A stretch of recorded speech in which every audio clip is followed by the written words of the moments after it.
Capítulo 41. A audiência secreta. O resto fez-me ficar mais algum tempo, no corredor, pensando.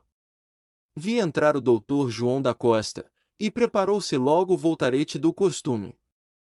Minha mãe saiu da sala, e, dando comigo, perguntou se acompanhará Capitu. Não, senhora, ela foi só. E quase investindo para ela, mamãe, eu queria dizer-lhe uma coisa. Que é? Toda assustada, quis saber o que é que me doía, se a cabeça, se o peito, se o estômago, e apalpava-me a testa para ver se tinha febre. Não tenho nada não, senhora. Mas então que é? É uma coisa, mamãe. Mas, escute, olhe, é melhor depois do chá, logo. Não é nada mal, mamãe assusta-se por tudo. Não é coisa de cuidado. Não é moléstia? Não, senhora. É, isso é volta de constipação. Disfarças para não tomar suadouro, mas tu estás constipado, conhece-se pela voz. Tentei rir, para mostrar que não tinha nada. Nem por isso permitiu adiar a confidência, pegou em mim, levou-me ao quarto dela, acenda a vela, e ordenou-me que lhe dissesse tudo. Então eu perguntei-lhe, para principiar, quando é que ia para o seminário. Agora só para o ano, depois das férias. Vou, para ficar? Como ficar? Não volto para casa? Voltas aos sábados e pelas férias, é melhor. Quando te ordenares padre, vens morar comigo. Enxuguei os olhos e o nariz. Ela afagou-me, depois quis repreender-me, mas creio que a voz lhe tremia, e pareceu-me que tinha os olhos úmidos. Disse-lhe que também sentia a nossa separação. Negou que fosse separação, era só alguma ausência, por causa dos estudos, só os primeiros dias. Em pouco tempo eu me acostumaria aos companheiros e aos mestres, e acabaria gostando de viver com eles. Eu só gosto de mamãe. Não houve cálculo nesta palavra, mas estimei dizê-la, por fazer crer que ela era minha única afeição, desviava as suspeitas de cima de Capitu. Quantas intenções viciosas há assim que embarcam, a meio caminho, numa frase inocente e pura. Chega a fazer suspeitar que a mentira é muita vez tão involuntária como a transpiração. Por outro lado, leitor amigo, nota que eu queria desviar as suspeitas de cima de Capitu, quando havia chamado minha mãe justamente para confirmá-las, mas as contradições são deste mundo. A verdade é que minha mãe era cândida como a primeira aurora, anterior ao primeiro pecado, nem por simples intuição era capaz de deduzir uma coisa de outra, isto é, não concluiria da minha repentina oposição que eu andasse em segredinhos com Capitu, como lhe dissera José Dias. Calou-se durante alguns instantes, depois replicou-me sem imposição nem autoridade, o que me veio animando a resistência. Daí o falar-lhe na vocação que se discutira naquela tarde, e que eu confessei não sentir em mim. Mas tu gostavas tanto de ser padre, disse ela, não te lembras que até pedias para ir ver sair os seminaristas de S. José, com as suas batinas? Em casa, quando José Dias te chamava reverendíssimo, tu rias com tanto gosto. Como é que agora? Não creio, não, Bentinho. E depois? Vocação? Mas a vocação vem com o costume, continuou repetindo as reflexões que ouvirá o meu professor de latim. Como eu buscasse contestá-la, repreendeu-me sem aspereza, mas com alguma força, e eu tornei ao filho submisso que era. Depois, ainda falou gravemente e longamente sobre a promessa que fizera. Não me disse as circunstâncias nem a ocasião, nem os motivos dela, coisas que só vim a saber mais tarde. Afirmou o principal, isto é, que havia de cumprir, em pagamento a Deus. Nosso Senhor me acudiu, salvando a tua existência, não lhe hei de mentir nem faltar, Bentinho, são coisas que não se fazem sem pecado, e Deus que é grande e poderoso, não me deixaria ir, não, Bentinho, eu sei que seria castigada e bem castigada.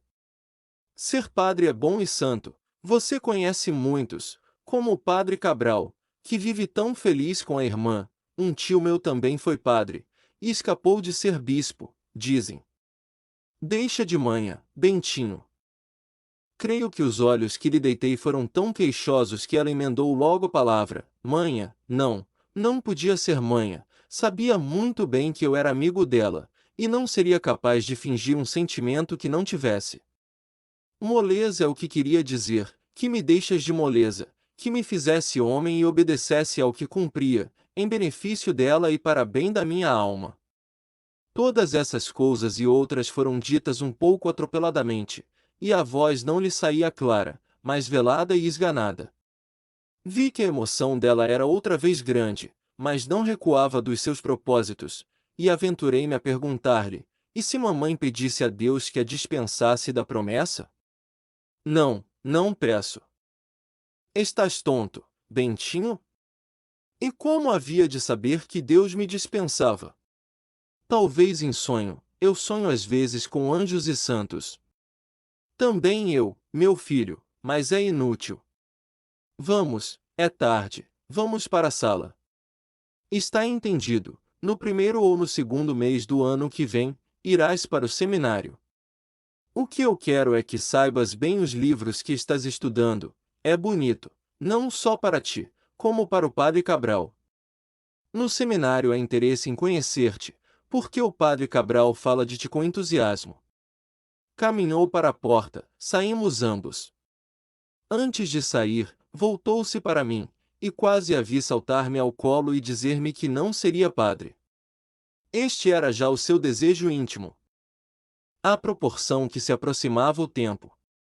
Quisera um modo de pagar a dívida contraída, outra moeda, que valesse tanto ou mais, e não achava nenhuma. Capítulo 42. Capitu refletindo, no dia seguinte fui à casa vizinha, logo que pude. Capitu despedia-se de 3 amigas que tinham ido visitá-la, Paula e Sancha, companheiras de colégio, aquela de 15, esta de 17 anos, primeira filha de um médico, a segunda de um comerciante de objetos americanos. Estava abatida, trazia um lenço atado na cabeça. A mãe contou-me que fora excesso de leitura na véspera, antes e depois do chá, na sala e na cama, até muito depois da meia-noite. E com lamparina, se eu acendesse vela, mamãe zangava-se. Já estou boa. E como desatasse o lenço, a mãe disse-lhe timidamente que era melhor atá-lo, mas Capitu respondeu que não era preciso. Estava boa. Ficamos sós na sala. Capitu confirmou a narração da mãe, acrescentando que passará mal por causa do que ouvirá em minha casa. Também eu lhe contei o que se dera comigo, a entrevista com minha mãe, as minhas súplicas, as lágrimas dela, e por fim as últimas respostas decisivas. Dentro de 2 ou 3 meses iria para o seminário. Que faríamos agora? Capitu ouvia-me com atenção sofrega, depois sombria. Quando acabei, respirava a custo, como prestes a estalar de cólera, mas conteve-se. Há tanto tempo que isto sucedeu que não posso dizer com segurança se chorou deveras, ou se somente enxugou os olhos, cuido que os enxugou somente. Vendo-lhe o gesto, peguei-lhe na mão para animá-la. Mas também eu precisava ser animado. Caímos no canapé, e ficamos a olhar para o ar. Minto, ela olhava para o chão. Fiz o mesmo, logo que a via assim. Mas eu creio que Capitu olhava para dentro de si mesma, enquanto que eu fitava deveras o chão, o ruído das fendas, 2 moscas andando e um pé de cadeira lascada. Era pouco, mas distraía-me da aflição. Quando tornei a olhar para Capitu, vi que não se mexia, e fiquei com tal medo que a sacudi brandamente. Capitu tornou cá para fora e pediu-me que outra vez lhe contasse o que se passará com minha mãe. Satisfi-la, atenuando o texto desta vez, para não amofiná-la. Não me chames dissimulado, chama-me compassivo. É certo que receava perder Capitu, se lhe morressem as esperanças todas, mas doía-me vê-la padecer. Agora, a verdade última, a verdade das verdades, é que já me arrependia de haver falado à minha mãe, antes de qualquer trabalho efetivo por parte de José Dias, examinando bem, não quisera ter ouvido um desengano que eu reputava certo, ainda que demorado. Capitu refletia, refletia, refletia. Capítulo 43. Você tem medo? De repente, cessando a reflexão, fitou em mim os olhos de ressaca, e perguntou-me se tinha medo. Medo? Sim, pergunto se você tem medo. Medo de quê? Medo de apanhar, de ser preso, de brigar, de andar, de trabalhar, não entendi. Se ela me tem dito simplesmente, vamos embora, pode ser que eu obedecesse ou não, em todo caso, entenderia. Mas aquela pergunta assim, vaga e solta, não pude atinar o que era. Mas, não entendo. De apanhar? Sim. Apanhar de quem? Quem é que me dá pancada? Capitu fez um gesto de impaciência. Os olhos de ressaca não se mexiam e pareciam crescer. Sem saber de mim, e, não querendo interrogá-la novamente.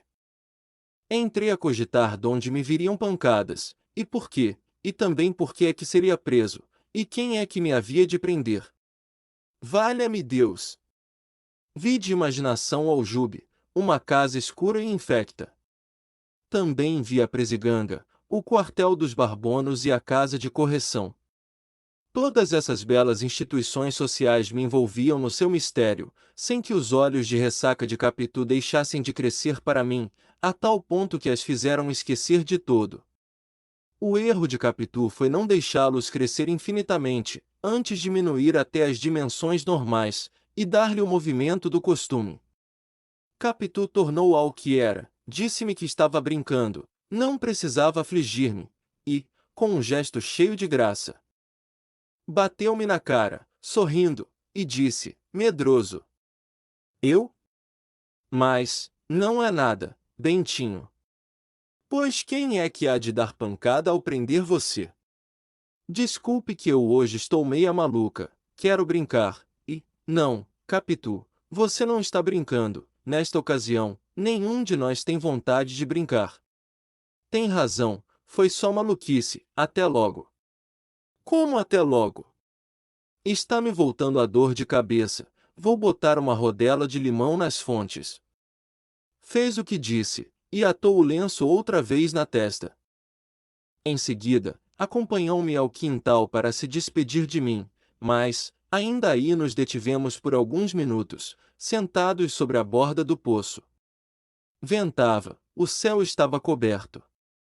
Capitu falou novamente da nossa separação, como de um fato certo e definitivo, por mais que eu, receoso disso mesmo, buscasse agora razões para animá-la. Capita, quando não falava, riscava no chão, com um pedaço de taquara, narizes e perfis. Desde que se metera a desenhar, era uma das suas diversões, tudo lhe servia de papel e lápis. Como me lembrassem os nossos nomes abertos por ela no muro, quis fazer o mesmo no chão, e pedi-lhe a taquara. Não me ouviu ou não me atendeu. Capítulo 44. O primeiro filho, D.K., deixe escrever uma coisa. Capitu olhou para mim, mas de um modo que me fez lembrar a definição de José Dias, oblíquo e dissimulado, levantou o olhar, sem levantar os olhos.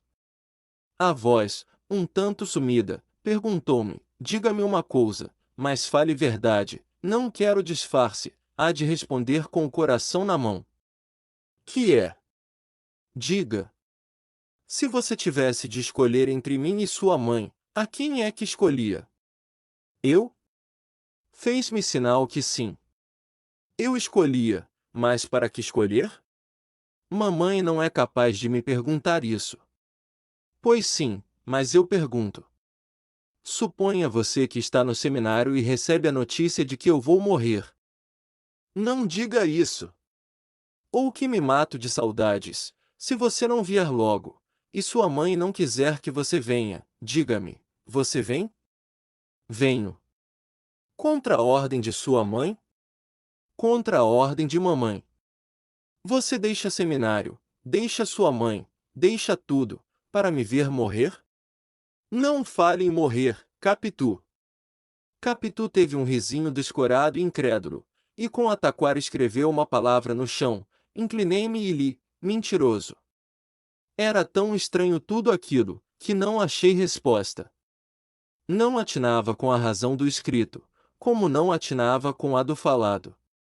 Se me acudisse ali uma injúria grande ou pequena, é possível que a escrevesse também, com a mesma taquara. Mas não me lembrava nada. Tinha a cabeça vazia. Ao mesmo tempo tomei-me de receio de que alguém nos pudesse ouvir ou ler. Quem, se éramos sós? De Fortunata chegará uma vez à porta da casa, mas entrou logo depois. A solidão era completa. Lembra-me que umas andorinhas passaram por cima do quintal e foram para os lados do morro de Santa Teresa, ninguém mais. Ao longe, vozes vagas e confusas, na rua um tropel de bestas, do lado da casa o chilrear dos passarinhos do Pádua. Nada mais, ou somente este fenômeno curioso, que o nome escrito por ela, não só me espiava do chão com gesto escarninho, mas até me pareceu que repercutia no ar. Tive então uma ideia ruim, disse-lhe que, afinal de contas, a vida de padre não era má, e eu podia aceitá-la sem grande pena. Como de esforço, era pueril, mas eu sentia a secreta esperança de vê-la tirar-se a mim lavada em lágrimas. Capitu limitou-se a regalar muitos olhos, e acabou por dizer: padre é bom, não há dúvida, melhor que padre só cônego, por causa das meias roxas. O roxo é cor muito bonita. Pensando bem, é melhor cônego. Mas não se pode ser cônego sem ser primeiramente padre, disse-lhe eu mordendo os beiços. Bem, comece pelas meias pretas, depois virão as roxas. O que eu não quero perder é a sua missa nova, avise-me a tempo para fazer um vestido à moda saia balão e babados grandes. Mas talvez nesse tempo a moda seja outra. A igreja há de ser grande, Carmo ou S. Francisco. Ou Candelária. Candelária também. Qualquer serve, contanto que eu ouça a missa nova. Hei de fazer um figurão. Muita gente há de perguntar: quem é aquela moça faceira que ali está com um vestido tão bonito? Aquela é de Capitolina, uma moça que morou na rua de Mata-Cavalos. Que morou? Você vai mudar-se, quem sabe onde é que há de morar amanhã? Disse ela com um tom leve de melancolia, mas tornando logo ao sarcasmo. E você no altar, metido na alva, com a capa de ouro por cima, cantando. Pater noster, ah! Como eu sinto não ser um poeta romântico para dizer que isto era um duelo de ironias. Contaria os meus botes e os dela. A graça de um e a prontidão de outro, e o sangue correndo, e o furor na alma, até o meu golpe final que foi este, pois sim, Capitu, você ouvirá a minha missa nova, mas com uma condição. Ao que ela respondeu: Vossa Reverendíssima pode falar. Promete uma coisa? Que é? Diga se promete. Não sabendo o que é, não prometo. A falar verdade são duas coisas, continuei eu, por haver-me acudido outra ideia. Duas? Diga quais são. A primeira é que só se há de confessar comigo, para eu lhe dar a penitência e a absolvição.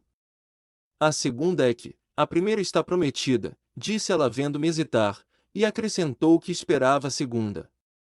Palavra que me custou, e antes não me chegasse a sair da boca, não ouviria o que ouvi, e não escreveria aqui uma coisa que vai talvez achar incrédulos. A segunda, sim, é que promete-me que seja eu o padre que queise você? Que me queise? Disse ela um tanto comovida. Logo depois fez descair os lábios, e abanou a cabeça. Não, Bentinho, disse, seria esperar muito tempo. Você não vai ser padre já amanhã, leva muitos anos. Olhe, prometo outra coisa, prometo que há de batizar o meu primeiro filho. Capítulo 45. Abane a cabeça, leitor, abane a cabeça, leitor, faça todos os gestos de incredulidade. Chegue a deitar fora este livro, se o tédio já o não obrigou a isso antes tudo é possível. Mas, Se o não fez antes e só agora, fio que torne a pegar do livro e que o abra na mesma página, sem crer por isso na veracidade do autor. Todavia, não há nada mais exato. Foi assim mesmo que Capitu falou, com tais palavras e maneiras. Falou do primeiro filho, como se fosse a primeira boneca. Quanto ao meu espanto, se também foi grande, veio de mistura com uma sensação esquisita. Percorreu-me um fluido. Aquela ameaça de um primeiro filho, o primeiro filho de Capitu, o casamento dela com outro, portanto, a separação absoluta, a perda, a aniquilação, tudo isso produzia um tal efeito, que não achei palavra nem gesto, fiquei estúpido. Capitu sorria, eu vi o primeiro filho brincando no chão. Capítulo 46. As pazes fizeram-se como a guerra, depressa. Buscasse eu neste livro a minha glória, e diria que as negociações partiram de mim, mas não, foi ela que as iniciou.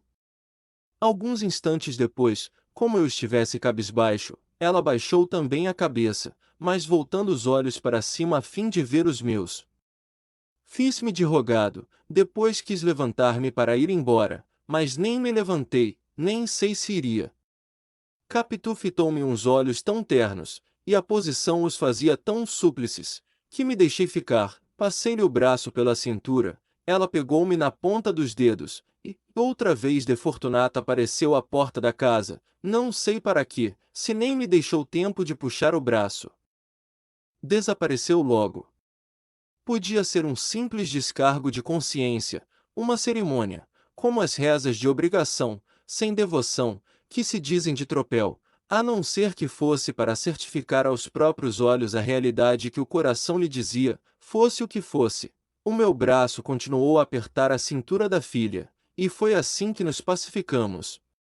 O bonito é que cada um de nós queria agora as culpas para si, e pedíamos reciprocamente perdão. Capitu alegava a insônia, a dor de cabeça, o abatimento do espírito, e finalmente os seus calundus. Eu, que era muito chorão por esse tempo, sentia os olhos molhados. Era amor puro, era efeito dos padecimentos da amiguinha. Era a ternura da reconciliação. Capítulo 47. A senhora saiu. Está bom, acabou, disse eu finalmente, mas, explique-me só uma coisa. Por que é que você me perguntou se eu tinha medo de apanhar? Não foi por nada, respondeu Capitu, depois de alguma hesitação. Para que bulir nisso? Diga sempre. Foi por causa do seminário? Foi, ouvi dizer que lá dão pancada. Não? Eu também não creio. A explicação agradou-me, não tinha outra. Se, como penso, Capitu não disse a verdade, força é reconhecer que não podia dizê-la, e a mentira é dessas criadas que se dão pressa em responder às visitas que a senhora saiu, quando a senhora não quer falar a ninguém. Há nessa cumplicidade um gosto particular. O pecado em comum iguala por instantes a condição das pessoas, não contando o prazer que dá a cara das visitas enganadas, e as costas com que elas descem. A verdade não saiu, ficou em casa, no coração de Capitu, cochilando seu arrependimento. E eu não desci triste nem zangado, achei a criada galante, apetecível. Melhor que a ama. As andorinhas vinham agora em sentido contrário, ou não seriam as mesmas.